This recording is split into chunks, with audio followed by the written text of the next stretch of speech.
Hi friends, UK ಪಾರಿಜಾತ ಪಾಕಶಾಲೆಗೆ ನಿಮ್ಮೆಲ್ಲರಿಗೂ ಸ್ವಾಗತ. ಮಾವಿನಕಾಯಿ ಉಪ್ಪಿನಕಾಯಿ ಹೇಗೆ ಮಾಡೋದಂತ ನೋಡೋಣ ಬನ್ನಿ. ನಾನಿಲ್ಲಿ 6ರಿಂದ 7 ಮಾವಿನಕಾಯಿನ ತೊಗೊಂಡಿದ್ದೆ. ಅದನ್ನು ಚೆನ್ನಾಗಿ ತೊಳೆದ್ಬಿಟ್ಟು ನೀಟಾಗಿ ಕಟ್ ಮಾಡಿಕೊಂಡು ಇಟ್ಕೊಂಡಿದ್ದೀನಿ. ಇಲ್ಲಿ ಒಂದು ಬೌಲ್ಗೆ 1 ಕಪ್ಪಷ್ಟು ಸಾಸಿವೆನ ಹಾಕ್ಕೊಂಡು ಹುರ್ಕೊತಾ ಇದ್ದೀನಿ. ಜಾಸ್ತಿ ಏನು ಹುರಿಯೋದು ಬೇಡ, ಒಂದು 2 ಮಿನಿಟ್ಸ್ ಹುರಿದ್ರೆ ಸಾಕು. ಈ ಸಾಸಿವೆದ ಘಮ ಇರುತ್ತಲ್ಲ, ಇದು ಉಪ್ಪಿನಕಾಯಿಗೆ ಇನ್ನಷ್ಟು ರುಚಿ ಜಾಸ್ತಿ ಮಾಡುತ್ತೆ ನೋಡಿ. ನಂತರ ಇದನ್ನು ಒಂದು ಬೌಲ್ಗೆ ಹಾಕ್ಬಿಟ್ಟು ಒಂದು 2 ಮಿನಿಟ್ಸ್ ಆರಕ್ಕೆ ಬಿಟ್ಬಿಟ್ಟು ನಂತರ ಇದನ್ನು ಒಂದು ಜಾರಿಗೆ ಪುಡಿ ಮಾಡ್ಕೋಬೇಕಾಗುತ್ತೆ. ಜಾಸ್ತಿ ಪುಡಿ ಮಾಡೋದೇನು ಬೇಡ, ತರಿಯಾಗಿದ್ದರೆ ಸಾಕು ನೋಡಿ ಈ ಥರ. ನಂತರ ನಾನಿಲ್ಲಿ 1ರಿಂದ 2 ಚಮಚದಷ್ಟು ನಾನು ಜೀರಿಗೆ ತೊಗೊತಾ ಇದ್ದೀನಿ.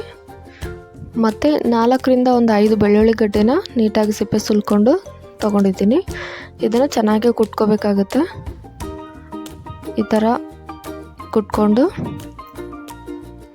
ನಂತರ ನಾವು ಇನ್ನು ಕಟ್ ಮಾಡ್ಕೊಂಡಿರ್ತೀವಲ್ಲ ಮಾವಿನಕಾಯಿ, ಅದ್ರ ಮೇಲೆ ಮಿಕ್ಸಿಗೆ ಹಾಕಿರ್ತಕ್ಕಂಥ ಸಾಸಿವೆನ ಇದ್ರ ಮೇಲೆ ಹಾಕ್ಕೊಂಡು ನಂತರ ನಾನಿಲ್ಲಿ 1 ಬೌಲಷ್ಟು ಉಪ್ಪನ್ನ ತೊಗೊಂಡಿದ್ದೀನಿ. ಅರ್ಧ ಬೌಲಷ್ಟು ಒಣಮೆಣಸಿನ ಖಾರ ತೊಗೊಂಡಿದ್ದೀನಿ. 1 ಸ್ಪೂನಷ್ಟು ಅರಿಶಿಣ ಹಾಕ್ತಾಯಿದ್ದೀನಿ. ಮತ್ತು ಆಗಲೇ ಕುಟ್ಕೊಂಡಿರ್ತೀವಲ್ಲ ನಾವು ಜೀರಿಗೆ ಮತ್ತು ಬೆಳ್ಳುಳ್ಳಿ, ಆ ಪೇಸ್ಟನ್ನ ಇದಕ್ಕೆ ಹಾಕ್ಕೊಂಡು ಇದನ್ನು ನೀಟಾಗಿ ಕಲಿಸ್ಕೊಂಡು ಬಿಡೋಣ. ನಾನಿಲ್ಲಿ ಎಣ್ಣೆನೂ ಬಳಸ್ತಾ ಇಲ್ಲ, ಯಾಕಂದರೆ ಉಪ್ಪಿನಕಾಯಿ ಕೆಡೋ ಚಾನ್ಸಸ್ ಇರುತ್ತೆ. ಸೊ ಅದರಿಂದ ನಾನು ಎಣ್ಣೆನ ಯೂಸ್ ಮಾಡ್ತಾ ಇಲ್ಲ.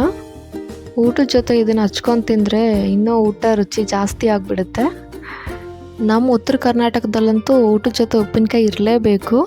ಇದನ್ನು ನಾವು 6 to 7 ಮಂತ್ಸ್ವರೆಗೂ ನಾವು ಇದನ್ನು ಆರಾಮಾಗಿ ಇಟ್ಕೊಂಡು ತಿನ್ಬೋದು, ಏನೂ ಕೆಡಲ್ಲ ನೋಡಿ. ಈ ಥರ ನೀಟಾಗಿ ಇದನ್ನು ಕಲಿಸ್ಕೊಂಡು ಇದು 2 ಡೇಸ್ ಆದ ತಕ್ಷಣ ತಾನೇ ಅದು ಎಣ್ಣೆ ಬಿಟ್ಕೊಂಡಿರುತ್ತೆ, ಯಾಕಂದರೆ ನಾವು ಸಾಸಿವೆನ ಹಾಕಿರ್ತೀವಲ್ಲ ಪುಡಿ ಮಾಡಿ.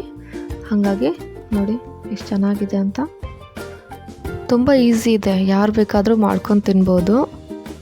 ನಂತರ ನಾನು ಇದನ್ನು ಒಂದು ಬಾಕ್ಸಲ್ಲಿ ಹಾಕಿ ಇಟ್ಕೊತಾ ಇದ್ದೀನಿ. ಇದೇ ಥರ ಹೆಚ್ಚಿನ ವಿಡಿಯೋಗಳಿಗಾಗಿ ಲೈಕ್ ಮಾಡಿ, ಶೇರ್ ಮಾಡಿ, ಸಬ್ಸ್ಕ್ರೈಬ್ ಮಾಡಿ. ಧನ್ಯವಾದಗಳು.